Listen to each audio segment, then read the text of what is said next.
My friends, how long it has been since we last met. Got a roulette here. But it's not the usual roulette. It's a rotation roulette against Lolzzwutt. He was like, "Dude, do you want a roulette?" I was like, "Dude, that is not cool enough. We need to rotate this thing." So we've got a rotation roulette here against Lolzzwutt, and living up to his name, he chose me many variety of pokes, which in my opinion could be described as Lolzzwutt.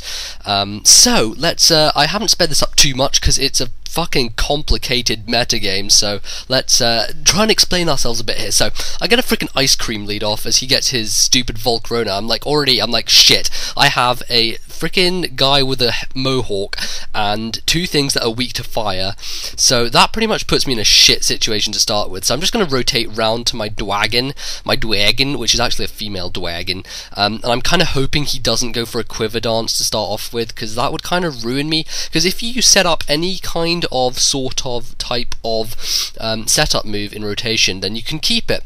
But apparently he wants to go to his Chansey, which is nice because, you know, I managed to get a rock slide off and flinch him.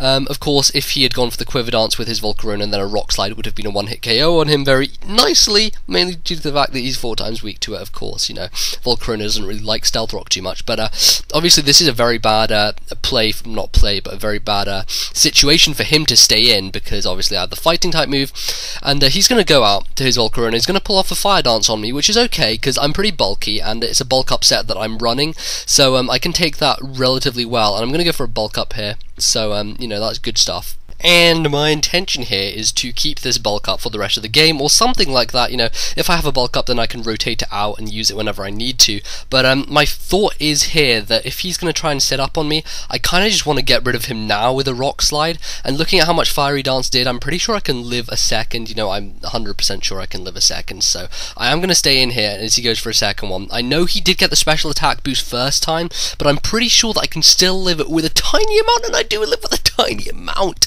And I pull off the rock slide, and Volcarona just goes away. Thank frickin' God for that, because Volcarona in a rotation roulette, that's some stuff.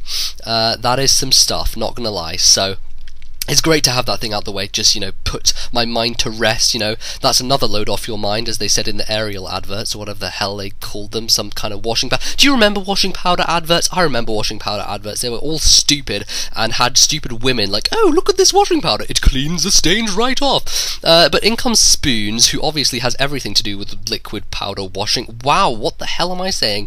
And obviously he's going to threaten me with some kind of move. Psychic would be Stupoid, because I got 2 dark guys, and if he went for it predicting the ice guy to come in, then that would be kind of silly. But he's actually carrying an eccentric Ditto, which we didn't know this beforehand, but if you rotate eccentric Ditto in, then it doesn't actually get transform, so it doesn't automatically transform, so he's going to transform on the switch in, which is fine because, you know, Weavile and stuff. And here I'm using a choice banded ice shard, and I'm thinking, you know, I did enough to the Ditto to where this must be able to, even though he's going to resist it, it must be able to. Look what he lives with. What is that shit? What the fuck is this shit, man? I cannot deal with that. That's just not even fair or funny or anything. So he's going to brick break me, and I go down. I was mega pissed at that, because I was like, ice shard, dude, from choice banded Weavile, you know, with the Weavile emphasized, obviously should have been able to take him down, but apparently didn't have enough prowess, or power for that matter, to be able to take him down. So in any case, you know, I'm gonna have to revenge him with something, and I'm looking at my guys, I'm thinking, dude, you picked me some Lolzzwutt guys. I've got some freaking random ass ice cream and a dragon, and you already killed my Weavile, so whatever the hell, man. I think at this point I was explaining, I know exactly what I was doing at this point. I was explaining to someone what rotation was, and they were asking me, and I can't even remember who was in the Skype call, but someone didn't know what rotation was, and I was explaining to them. And that is the end of the story. In comes Rotom Grass form, which kind of looks like a stupid retarded play on my part, because of the fact that I'm going to, you know, be killed by some kind of ice shard. But the fact of the matter is that he's locked into Brick Break, because what eccentric Ditto does not run Choice Scarf? And by the way, I know that eccentric Ditto is banned, but he kind of just had it in his box for no reason, and it got picked, so whatever, we kind of rolled with it, and it didn't actually do too much anyway. So he's going to switch it out here. You know, he can switch it in later and get the automatic dramatic eccentric when it comes in. But he's going to go out to a Ninetales, which is nice because it allows me to rotate into something, and it gets rotation into my Dwagon, which still has that bulk up, by the way, in case you forgot, and is able to pull off a Drain Punch, which is awesomely snazzy, yeah, pretty awesomely snazzy in fact, because that Ninetales is almost dead at this point, so it's going to be very useful for me in the long run. Now, I'm kind of thinking he's probably going to go for some kind of Fire Blasty, Overheaty thing in the sun, and as you can see, both my guys who I am potentially able to rotate into are weak to fire, which is never a good thing in any situation of any kind, so in essentiality here, I'm probably just going to fodder out my Dragon. That is, unless I want to just switch him out straight and let him get a free hit on me, which I really don't intend on doing, so I'm just going to kind of think about my options here and be like, well, you know, I'm going to stay in eventually once I've thought about it enough, and hopefully pull off some kind of reverse backwards flip or something. I don't even know what I was thinking at this point in time, but you know, there's a Rotom there who's dancing around, and apparently I make my move, but apparently I don't. What the hell am I, dude? Hurry, seriously, dude? Are you kidding? Are you having a kid? Are you having a kidding, man? Now what is happening here? What is happening is basically, NBZ, what you're doing is you're not using your move quickly enough. You're taking too much prediction. Now what happens when you take too much prediction? Well, that is what happens. The Fire Blast happens and you die. So apparently, you know, although I already told you guys, I know that I'm going to fodder out my Dwagon. It takes me like fucking 17 hours to decide upon it. You know, there are downsides to live recording, but obviously the upside is that I can improvise in the middle of the time that you're waiting for it. So, you know, you win in both ways, and also I have some live clips coming up at the end of this or something, so look forward to those if you want. They're alright. They're mid-caliber in terms of live clips, I'd say, you know, they're alright. But here I'm going to go to my Espeon, which I know will outspeed the Ninetales, and I'll get a free light screen off, which is going to be beneficial in the long run because I can rotate things in and not be afraid of the Alakazam. But he's actually going to switch out to his Marshmallow Head, which is the frickin' that guy. And Marshmallow Head is obviously physical, so what I'm going to do here is I'm going to think, right, I have my Scarfed Ice Cream. If I can rotate to Scarfed Ice Cream and he isn't Scarfed, then I'll be able to take him out with an Ice Beam. If he is Scarfed and he U-turns, then I can still live the hit and hit whatever he U-turns into with an Ice Beam with my Scarfed Ice Cream. If you see what I'm saying. So, just waiting here. See what he's going to switch in. It's very anticipationary. Okay, yes. So he goes to Ninetales, which is fine because I get off the Ice Beam, and it's going to be a 2-hit KO from this point. And seeing as I'm Scarfed, I'm pretty sure, you know, I might as well stay in here and go for another one. But there's always the possibility of me dying, so I don't want him to switch an Alakazam and outspeed me even with the Scarf. So I'm going to go to my Espeon and just go for a plain Psychic, which I know will outspeed the Ninetales anyway, and you know, it's just generally going to be beneficial for me in the long run. I want to keep my Ice Cream Scarfed so that I can do something against Marshmallow Head later on once he's weakened or something like that. I don't even know, but I still have the light screen up. You must remember that point, because the light screen, of course, is going to help me very mucho with Alakazam, because Alakazam is threatening to me. I've been swept by it many times, and I do not like its face, because he has a moustache, and obviously someone with a moustache is trying to challenge Beardy, which I don't go down with, people, you know, trying to challenge Beardy, never a good option. In any case, in comes this guy, and this guy is pretty much going to go for like an Earthquake or something, so the best thing to do would probably be to go to Rotom to dodge it with the levitationary aspects of my life, but I don't, and that's kind of good because he goes for a Stone Edge, and I live it. See, if I'd gone for an Earthquake, I may not have lived it because of the stab, but I do when I manage to get the Reflect up. Now, here is where an awesomeness comes up, but not quite yet, because I just skipped ahead of my brain. But maybe awesomeness will come up in a second. First, I'm going to go to Rotom, who is going to go for the Discharge, I believe. No, why would the fuck would I go for Discharge? He's ground. Are you fucking retarded? I'm going to go for the Will-O-Wisp, which is fine. Will-O-Wisp hits the Chansey. I would have liked it to hit the Marshmallow Head, but Marshmallow Head didn't want it, so whatever. In comes Rotom.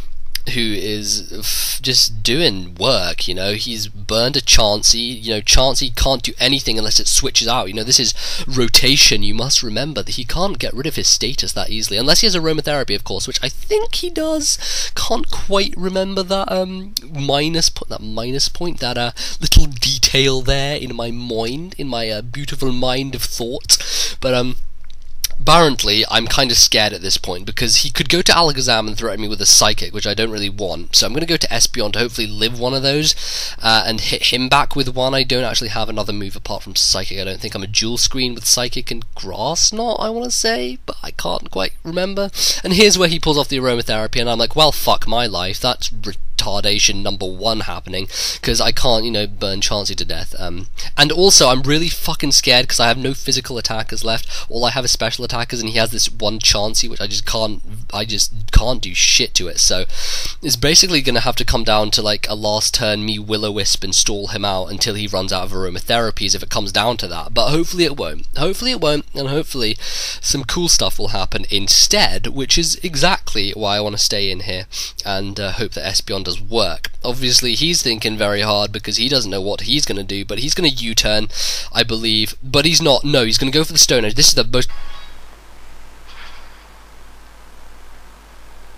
Oh, you're a man, Cream, a man, Cream. Okay, I kind of cut myself off there because I was supposed to put in the live clip, but completely forgot that the live clip was coming up. But what you saw there was basically the fact of the matter was that I came in with my Ice Cream, lived the hit of the Stone Edge thanks to the Reflect, hit him back with an Ice Cream in the face, and he died, and I was just, oh, yes! But then he comes in with his eccentric Ditto, and because he's scarfed, he wins the speed tie, which is retarded, and kills me with an Ice Beam. So I go out to my Eat Flies, who has the Fire Blast, obviously, and Fire Blast is going to kill him from this range anyway. But I'm going to go for it. Hopefully he switches into Zam or Chauncey so I can get a nice hit off. And remember, there is still sun in the sky, so a sun hit with the Fire Blast on Chauncey is good. So here's what happens. Oh, come on. Come on, that's not even fair. Oh, fuck my life. I was not happy at that, because obviously with the sun I would have done a nice amount to Chauncey, and look how much health he's at. I could have easily 2-hit KO'd him from that range with Fire Blast. I was fucking pissed at that, really annoyed, and now he's Thunder Wave me, so now I can Soft Boil Stall me forever and a day, which I don't want to do. Perfectly honest, to be honest with you, if you'd like to pronounce the H in honest, then yes, that is not what I want to do. Here comes the Ant, and look at what happens. Oh yes. Fuck! 2 in a row. 2 times in a row, man. I try to drink water, drips down the left side of my face in before reference. So, yeah, you know, that's not happy at all. Not happy. I'm just not happy. But, you know, I managed to kill Alakazam with a Sucker Punch, so all hope is not gone. I believe all hope is not gone. So he's going to Soft Boiled with the Chauncey, and Discharge isn't going to do anything to the Chauncey, and I've sped this up a lot because I don't know why, but apparently I just can't speed things up correctly in my mind anymore. So, yeah, Ice Beam's not going to do enough to kill me, even though it's super effective, because Ice Cream has terrible special attack, even though, you know, it's an Ice Cream. And I'm going to be able to, you know, win here, because apparently his Chauncey has no moves, which is cool. So he's going to run, forfeit it there, which is going to be a 3-0, I believe. I can't quite remember, something along those lines, 3-1. But there we go. There's another random narration for you guys. I hope you guys enjoyed in this short spell where I've been away. You know, I've been posting a lot of LP stuff, mainly on my LP channel, NBZ. Will be a link in the description. Also started out on LP Mosh Pit with my first LP over there. If you could go and support me over there, guys, that would be very much appreciated. You know, if you just generally enjoy LPs in general, it's a cool place to go. So yeah, go check those guys out. Subscribe if you would like to. Leave me a like if you actually enjoyed this video. Don't leave me a like if you didn't enjoy the video. That's all I'm going to say. And leave me a comment telling me what your favourite type of prawn apple is. Yes, that is a question. Anyway, enough of the randomness for tonight. I'll see you guys next time on Let's Do a Pokemon's Battle with Nubs. Good night, guys. I really need to sleep or something, seriously. Goodbye.